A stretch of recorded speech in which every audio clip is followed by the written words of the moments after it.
Hi friends, എൻ്റെ fridge ഒന്ന് clean ചെയ്യാമെന്ന് വെച്ചു കേട്ടോ. അപ്പോൾ കുറേ നാളുകളായി ഫ്രിഡ്ജ് ക്ലീൻ ചെയ്തിട്ട് മൊത്തം പൊടിയൊക്കെ ആയിരുന്നു. അപ്പോൾ ആദ്യമേ അതൊക്കെ ഒന്ന് തുടച്ച് കളയുന്നുണ്ട്. തുടച്ച് കളഞ്ഞതിന് ശേഷം നമ്മുടെ ഡിഷ് വാഷോ ഹാൻഡ് വാഷോ അങ്ങനെ എന്തെങ്കിലും കുറച്ച് വെള്ളത്തിൽ കലർത്തിയതിന് ശേഷം അത് പതപ്പിച്ച് ഇതുപോലെ സ്പ്രേ ചെയ്ത് കൊടുക്കും. എന്നിട്ട് നന്നായിട്ട് തുടച്ചെടുക്കുകയാണ് ചെയ്യാറുള്ളത് കേട്ടോ. അപ്പോൾ ഒരു വട്ടമല്ല, മിനിമം ഒരു 2-3 പ്രാവശ്യമെങ്കിലും ചെയ്യും. അതിൻ്റെ അഴുക്കൊക്കെ നന്നായിട്ട് പോകാൻ വേണ്ടിയിട്ട്. ചിലതൊക്കെ അതിൽ ഒട്ടിപ്പിടിച്ചൊക്കെ അങ്ങ് ഇരിക്കും കേട്ടോ. അപ്പോൾ അതെല്ലാം ഇളക്കി കളയണം. ഇപ്പോൾ ഒരു 3 വട്ടമെങ്കിലും സ്പ്രേ ചെയ്യും, തുടയ്ക്കും അങ്ങനെയാണ് കേട്ടോ ഞാൻ ചെയ്യാറുള്ളത്. അപ്പോൾ നമ്മുടെ ഹാളിലൊന്നും അല്ല, കിച്ചണിലൊന്നും അല്ല കേട്ടോ. ഞങ്ങൾക്ക് വാടക വീടല്ലേ, ഒരു കുഞ്ഞു മുറിയുണ്ട്. ആ മുറിയിലാണ് ഫ്രിഡ്ജ് വെച്ചിരിക്കുന്നത് കേട്ടോ. അപ്പോൾ ഫ്രിഡ്ജ് നല്ല സൂപ്പറായിട്ടുണ്ട്, ക്ലീൻ ആയിട്ടുണ്ട്. അപ്പോൾ അതിൻ്റെ ട്രായും മറ്റ് തട്ടുകളും ഒക്കെ പുറത്ത് കൊണ്ടുപോയി സോപ്പിട്ട് കഴുകുകയാണ് ചെയ്തത്. സോപ്പിട്ട് കഴുകി വെയിലത്ത് തന്നെ വച്ചിരുന്നു. വെയിലത്ത് വെച്ച് നന്നായിട്ട് ഉണങ്ങിയതിന് ശേഷം എടുത്തകത്ത് വയ്ക്കാമല്ലോ. അപ്പോൾ അത് പുറത്ത് കൊണ്ടുപോയി കഴുകി വെയിലത്ത് വെച്ചതിന് ശേഷമാണ് ഞാൻ ഫ്രിഡ്ജ് ക്ലീൻ ചെയ്യാൻ വേണ്ടിയിട്ട് തന്നെ കയറിയത് കേട്ടോ.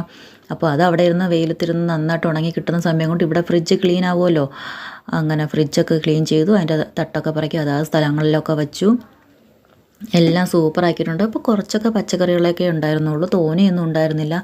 ഫ്രിഡ്ജിനകത്തിരുന്നതൊക്കെ പറക്കി മാറ്റിയതിന് ശേഷമാണ് ഫ്രിഡ്ജ് നന്നായിട്ട് ക്ലീൻ ചെയ്യാനൊക്കെ ഒരുങ്ങിയത്. അപ്പോൾ വെളുത്തുള്ളി, എന്താ പറയുക, വഴുതനങ്ങ, അങ്ങനെ കുറച്ച് ഐറ്റങ്ങൾ, ഇഞ്ചി, ഇതൊക്കെ പറക്കി അതാത് സ്ഥലങ്ങളിലോട്ടൊക്കെ വെക്കും കേട്ടോ. വലിയ ഇഷ്ടമാണ് എനിക്ക് അങ്ങനെയൊക്കെ ചെയ്യാനൊക്കെ വലിയ ഇഷ്ടമാണ്. അതാത് സ്ഥലങ്ങൾ വെച്ചാൽ നമുക്ക് പാചകം ചെയ്യുമ്പോൾ എവിടെയൊക്കെ ഇരിക്കുന്നതെന്ന് നമുക്കറിയാം. എല്ലാവരും കൂട്ടി കലർത്തി അങ്ങ് എളുപ്പം കിട്ടാൻ വേണ്ടിയിട്ട് പറക്കി വെച്ച് കഴിഞ്ഞാൽ നമ്മൾ തിരയണം. ഇപ്പോൾ പെട്ടെന്ന് പച്ചമുളക് എടുക്കണമെങ്കിൽ പച്ചക്കറി ഐറ്റങ്ങളെല്ലാം വാരി വലിച്ചെടുക്കണം. ഇതാകുമ്പോൾ അതാത് ട്രായിലൊക്കെ പറക്കി അങ്ങ് വെച്ച് കഴിഞ്ഞാൽ നമുക്ക് പെട്ടെന്ന് ഫ്രിഡ്ജ് എടുക്കാം. അപ്പോൾ ഇതുപോലെ കുടിക്കാൻ കുറച്ച് തണുത്ത വെള്ളമൊക്കെ വെക്കും കേട്ടോ.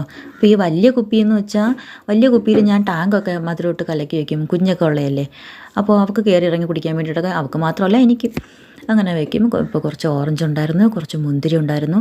അതൊക്കെ എടുത്ത് നന്നായിട്ട് ക്ലീൻ ചെയ്ത് കഴുകി നന്നായിട്ട് ഉപ്പും മഞ്ഞൾപ്പൊടി ഇട്ട വെള്ളത്തിലിട്ട് കുറച്ച് നേരം ഇട്ടിട്ട് കഴുകി വെക്കുകയാണ് ചെയ്യാറുള്ളത് കേട്ടോ. അപ്പോൾ നമുക്ക് കഴിക്കാൻ നേരത്തെ ഫ്രിഡ്ജ് തുറക്കുക, കഴിക്കുക അങ്ങനെ. അപ്പോൾ കുറച്ച് കപ്പപ്പഴം ഉണ്ടായിരുന്നു, ഒരു തണ്ണിമത്തൻ്റെ പകുതി ഭാഗം ഉണ്ടായിരുന്നു കേട്ടോ. തണ്ണിമത്തൻ നന്നായിട്ട് പഴുത്തില്ലായിരുന്നു. വേടിച്ച് നല്ല വലിയ തണ്ണിമത്തനായിരുന്നു, പക്ഷേ വീട്ടിൽ കൊണ്ടൊന്ന് മുറിച്ച് വയ്ക്കുമ്പോഴത്തേക്ക് നന്നായിട്ട് പഴുത്തില്ല കേട്ടോ.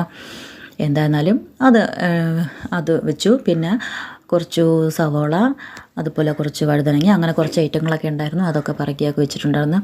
പിന്നെ നമ്മൾ ചെറിയ ഉള്ളിയൊക്കെ നമ്മൾ തൊലി കളഞ്ഞ് ഒരു ബൗളിലിട്ട് ഫ്രിഡ്ജിൽ തന്നെ സൂക്ഷിക്കും. അങ്ങനെ ചെയ്തതിന് ശേഷം ബാക്കി കുറച്ചുണ്ടായിരുന്നു. ഞാനിതൊന്നും പുറത്ത് വയ്ക്കത്തൊന്നുമില്ല കേട്ടോ, എല്ലാം ഫ്രിഡ്ജിൽ തന്നെയാണ് വയ്ക്കാറുള്ളത്. കൊച്ചുള്ളി, വെളുത്തുള്ളി, അങ്ങനെ എല്ലാം പറക്കി അതാത് സ്ഥലത്ത് വയ്ക്കും. ഇതൊക്കെ ബാക്കി വന്നതാണ് കേട്ടോ, കൊച്ചുള്ളിയൊക്കെ. അപ്പോൾ തക്കാളി ഉണ്ട്.